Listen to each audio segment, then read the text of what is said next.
Does this look familiar? Your Roborock Dyad's vacuum cleaner hose is broken, and that once mighty cleaning machine is now seriously underperforming. Frustrating, right? That broken hose on the Roborock Dyads is an incredibly common frustration for owners. It's designed to be flexible, but all that bending and twisting can eventually lead to cracks or splits. This creates an air leak, which is why you're experiencing that frustrating suction loss and ineffective cleaning. And now, you see a problem like a broken hose on your Roborock Dyad. You search online, and your first thought might be, hey, I can fix that.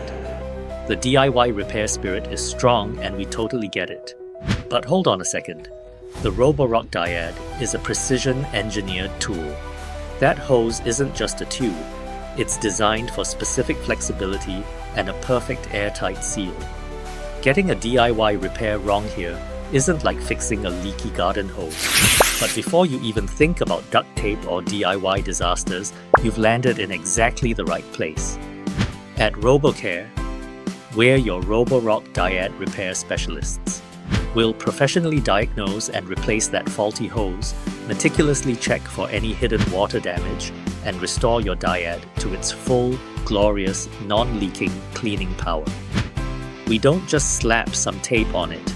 We ensure a perfect fit and seal, often using genuine hose replacement parts designed specifically for the Dyad, restoring its original suction integrity. It's a targeted vacuum repair for a targeted problem. We're going to show you the impressive results of a RoboCare Dyad hose repair. And boom! After RoboCare works its magic, that Dyad is back to full power. That broken hose is history. Perfect suction, perfect clean, every single time. Is your Roborock Dyad or any robot vacuum acting up? Contact RoboCare today. Visit our service center or use our convenient nationwide courier service.